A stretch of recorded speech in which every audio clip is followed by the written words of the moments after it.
America Russia ಕಳ್ಳ ಸಂಬಂಧ, ಜಗತ್ತಿನ ಮುಂದೆ ಟ್ರಂಪ್ ಬೆತ್ತಲು, ಭಾರತದ ಆಟಕ್ಕೆ ದೊಡ್ಡಣ್ಣ ಶಾಕ್. ನಮಸ್ಕಾರ ಸ್ನೇಹಿತರೆ. ಟ್ರಂಪ್ ಮದ ಏರ್ತಾ ಇದೆ. ಭಾರತದ ಮೇಲೆ ಮತ್ತಷ್ಟು ತೆರಿಗೆ ಹಾಕೋ ಬೆದರಿಕೆ ಹಾಕಿದ್ದಾರೆ. ಭಾರತ ರಷ್ಯಾದಿಂದ ತೈಲ ಖರೀದಿ ಮಾಡೋದಷ್ಟೇ ಅಲ್ಲದೆ ಪರಿಷ್ಕರಿಸಿ ಮಾರ್ತಾ ಇದೆ ಅಂತ ಹೇಳಿ ಕೂಡ ಬಾಯ್ ಬಡ್ಕೊಂಡಿದ್ದಾರೆ. ಇದಕ್ಕೀಗ ಭಾರತ ಖಡಕ್ ಆಗಿ ರಿಪ್ಲೈ ಕೊಟ್ಟಿದೆ. ಜಗತ್ತಿನ ಮುಂದೆ ಟ್ರಂಪ್ ರನ್ನ ಬೆತ್ತಲು ಮಾಡಿದೆ. ಅಮೆರಿಕ ಕಳ್ಳದಾರಿಯಲ್ಲಿ ರಷ್ಯಾ ವಸ್ತುಗಳನ್ನ ಖರೀದಿ ಮಾಡ್ತಿರೋದನ್ನ ಎತ್ತಿ ತೋರಿಸಿದೆ. ಹಾಗಿದ್ರೆ ಏನಿದು ಅಮೆರಿಕ ರಷ್ಯಾ ಕಳ್ಳ ಸಂಬಂಧ? ರಷ್ಯಾ ತನ್ನ ಕಡುವೈರಿ ಅಂತ ಸೋಗು ಹಾಕೋ ದೊಡ್ಡಣ್ಣ ಅದೇ ರಷ್ಯಾದಿಂದ ಕಳ್ಳ ಮಾರ್ಗದಲ್ಲಿ ಏನೇನ್ ಪರ್ಚೇಸ್ ಮಾಡ್ತಾ ಇದೆ? ಅಣ್ವಸ್ತ್ರ ತಯಾರಿಕೆಗೆ ಬೇಕಾದ ವಸ್ತುಗಳನ್ನ ಕೂಡ ಹೇಗೆ ಪುಟಿನ್ರಿಂದ ಖರೀದಿ ಮಾಡ್ತಾ ಇದೆ? ಅಮೆರಿಕ ನಾಚಿಕೆ ಬಿಟ್ಟು ಜಗತ್ತಿನ ಮುಂದೆ ಇದನ್ನೆಲ್ಲ ಹೇಗೆ ಮರೆಮಾಚ್ತಾ ಇದ್ದಾರೆ? ಎಲ್ಲವನ್ನ ಈ ವರದಿಯಲ್ಲಿ ನೋಡ್ತಾ ಹೋಗೋಣ. ಕಡತನಕ ಮಿಸ್ ಮಾಡದೆ ನೋಡಿ. ಸುಂಕ ಏರಿಸ್ತೀನಿ, ಟ್ರಂಪ್ ಹಾರಾಟ. ಸ್ನೇಹಿತರೆ, ಕಚ್ಚಾ ತೈಲ ಹೇಳಿಕೆಗೆ ಭಾರತ ತಿರುಗೇಟು ಕೊಟ್ಟ ಬೆನ್ನಲ್ಲೇ ಟ್ರಂಪ್ ತಮ್ಮ ಅರಚಾಟವನ್ನ ಮುಂದುವರೆಸಿದ್ದಾರೆ. ಬಹುತೇಕ 3 ದಶಕಗಳ ಅಮೆರಿಕ ಭಾರತ ಸಂಬಂಧಕ್ಕೆ ಕೊಳ್ಳಿ ಇಡೋ ಮಾತುಗಳನ್ನಾಡಿದ್ದಾರೆ. ಭಾರತ ಬೃಹತ್ ಪ್ರಮಾಣದಲ್ಲಿ ರಷ್ಯಾ ತೈಲವನ್ನ ಖರೀದಿ ಮಾಡೋದಷ್ಟೇ ಅಲ್ಲದೆ ಹೆಚ್ಚಿನ ತೈಲವನ್ನ ಮುಕ್ತ ಮಾರುಕಟ್ಟೆಯಲ್ಲಿ ದೊಡ್ಡ ಲಾಭಕ್ಕಾಗಿ ಮಾರಾಟ ಮಾಡ್ತಿದ್ದಾರೆ. ರಷ್ಯಾದ ಯುದ್ಧ ತಂತ್ರದಿಂದ ಯುಕ್ರೇನ್ನಲ್ಲಿ ಎಷ್ಟು ಜನ ಪ್ರಾಣ ಕಳ್ಕೊಳ್ತಿದ್ದಾರೆ ಅನ್ನೋದು ಇವರಿಗೆ ಲೆಕ್ಕ ಇಲ್ಲ. ಈ ಕಾರಣದಿಂದ ನಾನು ಭಾರತ ಅಮೆರಿಕಗೆ ಪಾವತಿ ಮಾಡೋ ಸುಂಕವನ್ನ ಗಣನೀಯವಾಗಿ ಏರಿಕೆ ಮಾಡ್ತೀನಿ ಅಂತ ಬೆದರಿಕೆ ಹಾಕಿದ್ದಾರೆ. ಒಳ್ಳೆಯೋ ಯುಕ್ರೇನ್ ಕಂಡ್ರೆ ತಮಗೆ ಭಾರಿ ಪ್ರೀತಿ ಅನ್ನೋ ರೀತಿಯಲ್ಲಿ ತಮ್ಮ ಟ್ರೂತ್ ಸೋಷಿಯಲ್ ಅಕೌಂಟ್ ನಲ್ಲಿ ಅವರು ಬರ್ಕೊಂಡಿದ್ದಾರೆ. ಭಾರತ ಅಮೆರಿಕದ ಮಿತ್ರ ರಾಷ್ಟ್ರ ಅನ್ನೋದನ್ನ ಲೆಕ್ಕಿಸದೆ ಒಳ್ಳೆ ಲೋಕಲ್ ಗೂಂಡಾ ರೀತಿ ಮಾತನಾಡ್ತಿದ್ದಾರೆ. ಆದ್ರೆ ಭಾರತ ಟ್ರಂಪ್ಗೆ ಮುಟ್ಟಿ ನೋಡಿಕೊಳ್ಳೋ ಹಾಗೆ ಪೆಟ್ಟು ಕೊಟ್ಟಿದೆ, ರಿಪ್ಲೈ ಕೊಟ್ಟಿದೆ. ಕೆಣಕಬೇಡಿ. ತಲೆಬುಡ ಇಲ್ಲದ ಟ್ರಂಪ್ ಪೋಸ್ಟ್ ಬೆನ್ನಲ್ಲೇ ಭಾರತದ ವಿದೇಶಾಂಗ ಇಲಾಖೆ ತನ್ನ ಅಫಿಷಿಯಲ್ ಖಾತೆಯಿಂದ ಕೌಂಟರ್ ಕೊಟ್ಟಿದೆ. ರಷ್ಯಾ ತೈಲ ಖರೀದಿ ಮಾಡ್ತಿರೋದಕ್ಕೆ ಭಾರತವನ್ನ ಯುರೋಪಿಯನ್ ಒಕ್ಕೂಟ ಮತ್ತು ಅಮೆರಿಕ ಟಾರ್ಗೆಟ್ ಮಾಡ್ತಿವೆ. ಆದರೆ ನಮಗೆ ಈ ಪರಿಸ್ಥಿತಿ ಬಂದಿದ್ದೇ ನಿಮ್ಮಿಂದ ಅನ್ನೋ ಅರ್ಥದಲ್ಲಿ ಹೇಳಿದೆ. ಯುಕ್ರೇನ್ ಯುದ್ಧ ಶುರುವಾದಾಗ ಯುರೋಪ್ ರಾಷ್ಟ್ರಗಳಲ್ಲಿ ತೈಲದ ಅಗತ್ಯ ಜಾಸ್ತಿ ಆಯಿತು. ನಾವು ರಷ್ಯಾ ಹತ್ರ ತಗೊಳ್ತಿರ್ಲಿಲ್ಲ. ಅವ್ರು ಮಾಡಿರೋ ಕೆಲಸದಿಂದ ಯುರೋಪಲ್ಲಿ ಸಮಸ್ಯೆ ಆಯಿತು. ರಷ್ಯಾ ಹತ್ರ ತಗೊಳ್ಳಲ್ಲ ಅಂತ ಹೇಳಿ ಆಗ ಭಾರತಕ್ಕೆ ತೈಲ ಮಾರಾಟ ಮಾಡ್ತಿದ್ದ ಬಹುತೇಕ ರಾಷ್ಟ್ರಗಳು ಯುರೋಪಿಗೆ ಸಪ್ಲೈ ಮಾಡೋಕೆ ಶುರು ಮಾಡಿದ್ರು. ಪರಿಣಾಮ ಭಾರತ ರಷ್ಯಾದಿಂದ ತೈಲ ಖರೀದಿ ಮಾಡಲೇಬೇಕಾಗಿ ಬಂತು. ಆಗ ಭಾರತದ ಈ ನಿರ್ಧಾರಕ್ಕೆ ಅಮೆರಿಕ ಕೂಡ, ಬೈಡೆನ್ ಆಡಳಿತ ಕೂಡ ಸಪೋರ್ಟ್ ಮಾಡಿತ್ತು. ಯಾಕಂದ್ರೆ ನಾವು ಈ ರೀತಿ ಮಾಡಿದ್ರಿಂದಲೇ ಜಾಗತಿಕ ತೈಲ ಮಾರುಕಟ್ಟೆ ಸ್ಥಿರವಾಗಿರೋಕೆ ಸಾಧ್ಯ ಆಯಿತು. ಇನ್ನು ಭಾರತದಲ್ಲಿ ತೈಲ ಬೆಲೆ ಸ್ಥಿರವಾಗಿರಲಿ, ಭಾರತೀಯರಿಗೆ ಅಗ್ಗದಲ್ಲಿ ತೈಲ ಸಿಗಲಿ ಅನ್ನೋ ಕಾರಣಕ್ಕೆ ಭಾರತ ರಷ್ಯಾದಿಂದ ತೈಲ ತರಿಸ್ಕೊಳ್ತಾ ಇದೆ. ಜಾಗತಿಕ ತೈಲ ಮಾರುಕಟ್ಟೆಯ ಪರಿಸ್ಥಿತಿ ನೋಡಿದ್ರೆ ನಾವು ಈ ರೀತಿ ಮಾಡೋದು ಅಗತ್ಯ. ಹೀಗಾಗಿ ಭಾರತವನ್ನ ಟಾರ್ಗೆಟ್ ಮಾಡೋದು ನ್ಯಾಯನೂ ಅಲ್ಲ, ಸಕಾರಣವೂ ಇಲ್ಲ. ಯಾವುದೇ ಪ್ರಮುಖ ಆರ್ಥಿಕತೆಯಂತೆ ಭಾರತ ಕೂಡ ತನ್ನ ರಾಷ್ಟ್ರೀಯ ಹಿತಾಸಕ್ತಿ ಮತ್ತು ಆರ್ಥಿಕ ಭದ್ರತೆಗೆ ಬೇಕಾದ ಎಲ್ಲ ಕ್ರಮ ಕೈಗೊಳ್ಳುತ್ತೆ ಅಂತ ವಿದೇಶಾಂಗ ಇಲಾಖೆ ಹೇಳಿದೆ. ಹರಿಯೋ ನೀರಿಗೆ ದೊಣ್ಣೆ ನಾಯಕನ ಅಪ್ಪಣೆ ಯಾಕೆ ಬೇಕು? ನಾವು ಏನು ಮಾಡಬೇಕು ಅನ್ನೋದಕ್ಕೆ ನಿಮ್ಮಿಂದ ಅಪ್ಪಣೆ ತಗೋಬೇಕಾಗಿಲ್ಲ.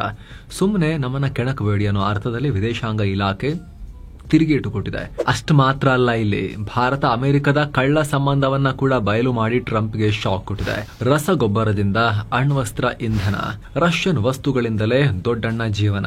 ಸ್ನೇಹಿತರೆ, ಭಾರತ ರಷ್ಯಾದಿಂದ ತೈಲ ಖರೀದಿ ಮಾಡ್ತಿದೆ, ಯುಕ್ರೇನ್ ಯುದ್ಧಕ್ಕೆ ಫಂಡ್ ಮಾಡ್ತಿದೆ ಅಂತ ಟೀಕೆ ಮಾಡೋ ಅಮೆರಿಕ ಮತ್ತು ಯುರೋಪ್ ಎಂತ ನಾಟಕ ಮಾಡ್ತಿದ್ದಾರೆ ಅಂತ ಹೇಳಿದ್ರೆ, ನಮ್ಮಲ್ಲಿ ಈ ನಾಟಕಕ್ಕೆ ವಯಸ್ಸಾಗಿರೋ ಕೆಲ ಹಿರಿಯ ಅಜ್ಜಂದ್ರ ಹತ್ರ ಕೇಳಿದ್ರೆ ಸೊಗಸಾಗಿ ಒಂದು ಶಬ್ದದಲ್ಲಿ ಹೇಳ್ತಾರೆ ಈ ನಾಟಕ ಎಂತ ನಾಟಕ ಅಂತ ಹೇಳಿ. ಅಮೆರಿಕ ಮತ್ತು ಯುರೋಪ್ ಖುದ್ದು ಕದ್ದು ಮುಚ್ಚಿ ರಷ್ಯಾ ಜೊತೆಗೆ ವ್ಯಾಪಾರ ಮಾಡ್ತಾ ಇದ್ದಾರೆ. ದೊಡ್ಡ ಲೆವೆಲ್ ನಲ್ಲಿ ಹಾಗೂ ಅತ್ಯಂತ ಕ್ರೂಷಿಯಲ್ ಅಣು ಇಂಧನದ ವಿಚಾರದಲ್ಲೂ ಕೂಡ ವ್ಯಾಪಾರ ಮಾಡ್ತಿದ್ದಾರೆ. ಭಾರತ ಇದನ್ನೀಗ ಬಯಲು ಮಾಡಿದೆ ಟ್ರಂಪ್ ಮುಂದೆ, ಜಗತ್ತಿನ ಮುಂದೆ. ಭಾರತದ ಕೇಸಲ್ಲಿ ರಷ್ಯಾ ತೈಲ ಖರೀದಿ ಮಾಡೋದು ರಾಷ್ಟ್ರೀಯ ಇಂಧನ ಭದ್ರತೆಗೆ ಅನಿವಾರ್ಯ. ಆದ್ರೆ ನಿಮಗೆ ಬೇರೆ ರಾಷ್ಟ್ರಗಳು ನಿಮಗೆ ಹಾಗಲ್ಲ. ನಿಮಗೆ ಅಗತ್ಯ ಇಲ್ಲ ಅಂದ್ರೂ ಕೂಡ ರಷ್ಯಾದಿಂದ ತೈಲ ಖರೀದಿ ಮಾಡ್ತಿದ್ದೀರಿ ಅಂತ ಭಾರತ ಓಪನ್ ಆಗಿ ಹೇಳಿದೆ. ರಷ್ಯಾದಿಂದ ಯುರೇನಿಯಂ, ಹೆಕ್ಸಾಫ್ಲೋರೈಡ್, ಪಲಾಡಿಯಂ, ರಸಗೊಬ್ಬರ ಮತ್ತು ಇನ್ನಿತರ ಕೆಮಿಕಲ್ಸ್ ಅನ್ನ ಕೂಡ ಖರೀದಿ ಮಾಡ್ತಿದ್ರಲ್ರಿ ಅಂತ ದೊಡ್ಡಣ್ಣನನ್ನ ಬೆತ್ತಲು ಮಾಡಿದೆ ಭಾರತ. ಯುಕ್ರೇನ್ ಮೇಲೆ ತನಗೆ ಭಾರಿ ಪ್ರೀತಿ, ರಷ್ಯಾ ಕಂಡ್ರೆ ಚೂರು ಆಗಲ್ಲ ಅಂತ ಸೋಗು ಹಾಕ್ತಿರೋ ಅಮೆರಿಕ ಪುಟಿನ್ ಫ್ಯಾಕ್ಟರಿಯಿಂದ ಕೋಟಿಗಟ್ಟಲೆ ಮೌಲ್ಯದ ವಸ್ತುಗಳನ್ನ ಖರೀದಿ ಮಾಡ್ತಿದೆ. ಎಷ್ಟರ ಮಟ್ಟಿಗೆ ಅಂದ್ರೆ ನ್ಯೂಕ್ಲಿಯರ್ ಇಂಧನಕ್ಕೆ ಅಗತ್ಯವಾದ ಯುರೇನಿಯಂ ಹೆಕ್ಸಾಫ್ಲೋರೈಡ್ ನ ಕೂಡ ಅಮೆರಿಕ ರಷ್ಯಾದಿಂದ ಪರ್ಚೇಸ್ ಮಾಡ್ತಾ ಇದೆ. ನಿಮ್ಗೆ ಗೊತ್ತಿರೋ ಹಾಗೆ ಅಣ್ವಸ್ತ್ರ ತಯಾರಿಸಬೇಕು ಅಥವಾ ಪರಮಾಣುವನ್ನ ಇಂಧನವಾಗಿ ಬಳಸಬೇಕು ಅಂತ ಹೇಳಿದ್ರೆ ಯುರೇನಿಯಂ ಅನ್ನ ಎನ್ರಿಚ್ ಮಾಡಬೇಕು. ಸೆಂಟ್ರಿಫ್ಯೂಸ್ಗಳಲ್ಲಿ ಯುರೇನಿಯಂ 235 ಐಸೋಟೋಪ್ ಅನ್ನ ಯುರೇನಿಯಂ 238 ನಿಂದ ಬೇರ್ಪಡಿಸಬೇಕು. ಯಾಕಂದ್ರೆ ಇವೆಲ್ಲ ಕೂಡ್ಕೊಂಡಿರ್ತವೆ. ಆದರೆ ಸಾಲಿಡ್ ಅಥವಾ ಘನ ರೂಪದಲ್ಲಿರುವಾಗ ಇವುಗಳು ಬೇರೆ ಆಗಲ್ಲ. ಅನಿಲ ಅಥವಾ ಗ್ಯಾಸ್ ರೂಪಕ್ಕೆ ಇದನ್ನ ಕನ್ವರ್ಟ್ ಮಾಡಬೇಕು. ಆ ಗ್ಯಾಸ್ ರೂಪನೇ ಈ ಯುರೇನಿಯಂ ಹೆಕ್ಸಾಫ್ಲೋರೈಡ್. ಇನ್ನು ಸ್ನೇಹಿತರೆ, ವರದಿಯಲ್ಲಿ ಮುಂದುವರಿಯುವ ಮುನ್ನ ಕಾಶಿ ಅಯೋಧ್ಯೆಗೆ 7 ಸ್ಯಾಂಡ್ಸ್ ಟೂರಿಸಂ ಕಂಪನಿ ಮತ್ತೊಂದು ಟ್ರಿಪ್ ಆಯೋಜನೆ ಮಾಡಿದೆ. ಆಫರ್ ಪ್ರೈಸ್ ಕೇವಲ 37,500 ರೂಪಾಯಿ ಮಾತ್ರ. Kashi Ayodhya Triveni Sangam Gaya Bodh Gaya 4 night 5 days trip. ಇದು ಪ್ಯಾಕೇಜ್ ನಲ್ಲಿ flight tickets, 3 star hotel stay, all meals, ದೇವರ ದರ್ಶನ, AC transport, boating, auto charges, 24/7 Kannada tour manager ಸೌಲಭ್ಯ, ಹಿರಿಯ ನಾಗರಿಕರಿಗೆ ವಿಶೇಷವಾದ ಕೇರ್ ಎಲ್ಲ ಇರುತ್ತೆ. ಹೊರಡೋ ದಿನ ಆಗಸ್ಟ್ 28, 2025. ಕೆಲವೇ ಸೀಟುಗಳು ಲಭ್ಯ. ಆಸಕ್ತರು ಈ ನಂಬರ್ಗೆ ಕಾಲ್ ಮಾಡಿ ನಿಮ್ಮ ಸೀಟನ್ನ ಕೂಡ ಬುಕ್ ಮಾಡಿ. ಬನ್ನೀಗ ವರದಿಯಲ್ಲಿ ಮುಂದುವರಿಯೋಣ. 2024ರಲ್ಲಿ ಅಮೆರಿಕ ಇಂತಹ $624 ಮಿಲಿಯನ್ ಮೌಲ್ಯದ ಯುರೇನಿಯಂ ಹೆಕ್ಸಾಫ್ಲೋರೈಡ್ ನ ರಷ್ಯಾದಿಂದ ಖರೀದಿ ಮಾಡಿದೆ. ರೂಪಾಯಿ ಲೆಕ್ಕದಲ್ಲಿ ಹೇಳಬೇಕು ಅಂದ್ರೆ 5,000 ಕೋಟಿ ರೂಪಾಯಿಗೂ ಅಧಿಕ ಪರಮಾಣು ಇಂಧನವನ್ನ ತನ್ನ ಶತ್ರು ಅಂತ ಕರೆಯೋ ರಷ್ಯಾದಿಂದ ತರಿಸಿಕೊಂಡಿದ್ದಾರೆ. ಅಷ್ಟೇ ಅಲ್ಲ, ಕಾರುಗಳ ಎಕ್ಸಾಸ್ಟ್ ಸಿಸ್ಟಂನಲ್ಲಿ ಹಾನಿಕಾರಕ ಅನಿಲಗಳನ್ನ ತಡೆಯುವ ಜೊತೆಗೆ ಎಲೆಕ್ಟ್ರಾನಿಕ್ಸ್ ಹಾಗೂ ಇವಿಗಳಲ್ಲಿ ಕೆಪಾಸಿಟರ್ಗಳಿಗೆ ಬಳಸುವ ಪಲೇಡಿಯಂಗಳನ್ನ ಕೂಡ ಅಮೆರಿಕ ರಷ್ಯಾದಿಂದ ಆಮದು ಮಾಡಿಕೊಂಡಿದೆ. 2024ರಲ್ಲಿ ಬರೋಬ್ಬರಿ $878 ಮಿಲಿಯನ್ ಮೌಲ್ಯದ ಪಲೇಡಿಯಂ ತರಿಸಿಕೊಂಡಿದ್ದಾರೆ. ಜೊತೆಗೆ ನೈಟ್ರೋಜನ್ ಆಧಾರಿತ ರಸಗೊಬ್ಬರ ಇದನ್ನಂತೂ ಭರ್ಜರಿ $1.1 ಬಿಲಿಯನ್ ಮೌಲ್ಯದಲ್ಲಿ ತರಿಸಿಕೊಂಡಿದ್ದಾರೆ. ಹೀಗೆ 16 ವಸ್ತುಗಳು ಇವತ್ತಿಗೂ ಬಿಲಿಯನ್ ಲೆಕ್ಕದಲ್ಲಿ ರಷ್ಯಾದಿಂದ ಅಮೆರಿಕಗೂ ಹೋಗ್ತಾ ಇವೆ.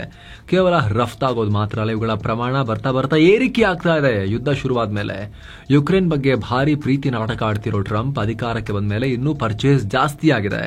ಜನವರಿಯಿಂದ ಮೇ ನಡುವೆ ಪೆಲೋಡಿಯಂ ಆಮದು 37% ಜಂಪ್ ಆಗಿದೆ. ಯುರೇನಿಯಂ 28% ಜಂಪ್ ಆಗಿದೆ. ರಸಗೊಬ್ಬರ ಆಮದು 21% ಜಂಪ್ ಆಗಿದೆ. ಸೊ ಎಲ್ಲ ಸೇರಿ ಅಮೆರಿಕಗೆ ರಫ್ತಾಗೋ ರಷ್ಯನ್ ಸರಕುಗಳ ಪ್ರಮಾಣ ಬರೋಬ್ಬರಿ 23% ಜಂಪ್ ಆಗಿದೆ. ಅಮೆರಿಕ ಇವತ್ತಿಗೂ $2.1 ಬಿಲಿಯನ್ ಮೌಲ್ಯದ ವಹಿವಾಟು ರಷ್ಯಾ ಜೊತೆಗೆ ನಡೆಸ್ತಾ ಇದೆ. ಸ್ನೇಹಿತರೆ, ದೇಶಗಳ ವ್ಯಾಪಾರ ನೋಡಿದಾಗ ಈ ಸಂಖ್ಯೆ ತುಂಬಾ ಚಿಕ್ಕದು ಅನಿಸಬಹುದು. ಆದರೆ ಇಲ್ಲಿ ಪ್ರಶ್ನೆ ಇರೋದು ಸಂಖ್ಯೆಗಳದ್ದಲ್ಲ, ನೈತಿಕತೆದು. ರಷ್ಯಾ ಜೊತೆ ವ್ಯಾಪಾರ ಮಾಡೋದ್ರಿಂದ ಪುಟಿನ್ಗೆ ಯುದ್ಧ ಮಾಡೋಕೆ ದುಡ್ಡು ಸಿಗುತ್ತೆ ಅಂತ ಹೇಳೋ ಅಮೆರಿಕ ತಾನು ಯಾವ ಮುಖ ಇಟ್ಕೊಂಡು ಇದನ್ನೆಲ್ಲ ಖರೀದಿ ಮಾಡ್ತಾ ಇದೆ? ಅಥವಾ ತಾನೇ ವ್ಯಾಪಾರ ಮಾಡ್ತಿರುವಾಗ ಬೇರೆ ಯಾವ ರಾಷ್ಟ್ರಗಳಿಗೆ ಯಾವ ನೈತಿಕತೆ ಇಟ್ಕೊಂಡು ಉಪದೇಶ ಮಾಡುತ್ತೆ? ಅವ್ರು ಬಿರಿಯಾನಿ ತಗೊಂಡು ತಿಂತಿದ್ದಾರೆ ರಷ್ಯಾದಿಂದ ಅಂತ ಆರೋಪ ಮಾಡೋ ಟೈಮ್ನಲ್ಲಿ ನಾನು ಬಿರಿಯಾನಿ ಪೀಸ್ ಮಾತ್ರ ಹೆಕ್ಕೊಂಡು ತಿಂತೀನಿ ಅಂತ ಹೇಳಿ ಅಮೆರಿಕ ಮಾಡಿದ್ರೆ ಹೆಂಗಿರುತ್ತೆ ಅಂತ ನೀಚ ಬುದ್ಧಿಯನ್ನು ತೋರಿಸ್ತಾ ಇದ್ದಾರೆ.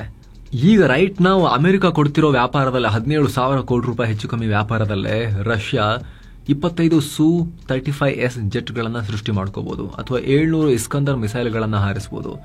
ಇದರಿಂದ ಯುಕ್ರೇನ್ನಲ್ಲಿ ಪ್ರಾಣಹಾನಿ ಆಗಲ್ವಾ ಈ ದುಡ್ಡಿಂದ ಮಾಡಿರೋ ಶಸ್ತ್ರಾಸ್ತ್ರದಲ್ಲಿ? ಹೀಗಿರುವಾಗ ಭಾರತದ ವ್ಯಾಪಾರದ ಬಗ್ಗೆ ಹೇಗೆ ಮಾತನಾಡುತ್ತೆ ಅನ್ನೋದೇ ಇರೋ ಪ್ರಶ್ನೆ. ಬರೀ ಅಮೆರಿಕ ಬಿಡಿ, ಅಮೆರಿಕದ ಚಡ್ಡಿ ದೋಸ್ತುಗಳಾಗಿರೋ ಯುರೋಪಿಯನ್ ರಾಷ್ಟ್ರಗಳ ಕಡೆಗೆ ನೋಡಿ, ಯುರೋಪ್ ಕೂಡ ಕಮ್ಮಿ ಇಲ್ಲ.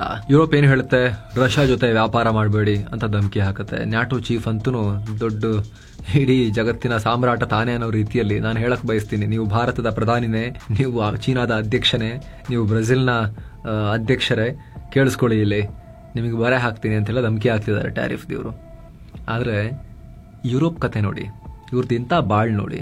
ಈ ಚಾರ್ಟ್ ನೋಡಿ ಸ್ನೇಹಿತರೆ, ಇತ್ತೀಚೆಗೆ centre for research on energy and clean air ಮಾಡಿರೋ ರಿಪೋರ್ಟ್ ಇದೆ. ಇದರ ಪ್ರಕಾರ ರಷ್ಯಾ ಹತ್ರ ಅತಿ ಹೆಚ್ಚು LNG ಗ್ಯಾಸ್ ತರಿಸ್ಕೊಳ್ತಿರೋದೇ ಈ ಯುರೋಪಿನ ರಾಷ್ಟ್ರಗಳು. ಈ ಪಟ್ಟಿಯಲ್ಲಿ ಭಾರತದ ಪಾಲು ತುಂಬಾ ಕಮ್ಮಿ ಇದೆ. ಜೊತೆಗೆ ಕ್ರೂಡ್ ಆಯಿಲ್ ತರಿಸ್ಕೊಳ್ತಿರೋ ರಾಷ್ಟ್ರಗಳಲ್ಲೂ ಚೀನಾ, ಭಾರತ ಬಿಟ್ರೆ 3ನೇ ಸ್ಥಾನದಲ್ಲಿ ಯುರೋಪಿಯನ್ ಯೂನಿಯನ್ ಇದೆ. ಪೈಪ್ ಲೈನ್ ಗ್ಯಾಸ್ ಖರೀದಿ ಮಾಡೋದ್ರಂತೂ ಅದರಲ್ಲಂತೂ ಯುರೋಪಿಯನ್ ಯೂನಿಯನ್ ಮೊದಲ ಸ್ಥಾನದಲ್ಲಿದೆ. ಆಯಿಲ್ ಪ್ರಾಡಕ್ಟ್ಸ್ ಖರೀದಿಯಲ್ಲಿ ನ್ಯಾಟೋ ರಾಷ್ಟ್ರ ಟರ್ಕಿ ಮೊದಲ ಸ್ಥಾನದಲ್ಲಿದ್ದರೆ ಚೈನಾ, ಬ್ರೆಜಿಲ್ ಆದ್ಮೇಲೆ ಭಾರತ 3ನೇ ಸ್ಥಾನದಲ್ಲಿದೆ. 2022ರಲ್ಲಿ ರಷ್ಯಾ ಯುಕ್ರೇನ್ ಮೇಲೆ ದಾಳಿ ಮಾಡಿದ ವರ್ಷ ಯುರೋಪಿಯನ್ ಯೂನಿಯನ್ 356 ಬಿಲಿಯನ್ ಯೂರೋನಷ್ಟು ಇಂಧನವನ್ನ ಖರೀದಿ ಮಾಡಿದ್ರು. 2023ರಲ್ಲಿ ಮತ್ತೆ 250 ಬಿಲಿಯನ್ ಯೂರೋನಷ್ಟು ಹಣವನ್ನ ಪುಟಿನ್ ಜೇಬಿಗೆ ಹಾಕಿದ್ದಾರೆ. 2024ರಲ್ಲಿ 242 ಬಿಲಿಯನ್ ಯೂರೋ ಅಷ್ಟು ಇಂಧನ ಖರೀದಿ ಮಾಡಿದ್ದಾರೆ. ಈ ವರ್ಷ ಕೂಡ ಅದು ಬಿಲಿಯನ್ ಯೂರೋ ಲೆಕ್ಕದಲ್ಲೇ ಇದೆ. ಈ ಕ್ಷಣಕ್ಕೂ ಲಕ್ಷ ಕೋಟಿ ರೂಪಾಯಿಗಳ ಲೆಕ್ಕದಲ್ಲಿ ಯುರೋಪ್ ಪುಟಿನ್ರಿಂದ LNG ತೈಲ ಪ್ರಾಡಕ್ಟ್ ಅನ್ನ ಖರೀದಿ ಮಾಡ್ತಿದೆ. ಇವರು ಬದುಕಬೇಕು ಅಂದ್ರೆ ಪುಟಿನ್ ಗ್ಯಾಸ್ ಬೇಕೇ ಬೇಕು. ಇವರಿಗೆ ತುಂಬಾ ಶೀತ ಪ್ರದೇಶ ಇದೆ ಯುರೋಪ್ನಲ್ಲಿ.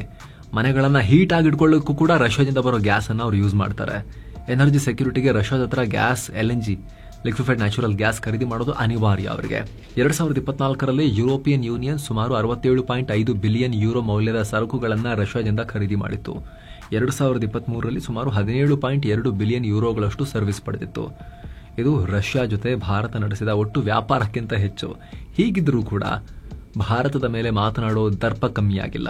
ಹೀಗಾಗಿ ಅಮೆರಿಕ ಮತ್ತು ಯುರೋಪ್ ಎರಡು ತಮ್ಮ ಡಬಲ್ ಗೇಮ್ ಬಿಡಬೇಕು. ಇಡೀ ಜಗತ್ತು ಇವ್ರು ಹೇಳಿದಂಗೆ ನಡೆಯಬೇಕು ಅನ್ನೋದನ್ನ ಆ ಭ್ರಮೆಯಿಂದ ಹೊರಬರಬೇಕು. ವರ್ಲ್ಡ್ ಟ್ರೇಡ್ ಅಂದ್ರೆ ಯುರೋಪ್ನ ಟ್ರೇಡ್ ಮತ್ತು ಅಮೆರಿಕದ ಟ್ರೇಡ್ ಅಲ್ಲ. ಜಗತ್ತಲ್ಲಿ ಬೇರೆ ರಾಷ್ಟ್ರಗಳು ಕೂಡ ಇದಾವೆ.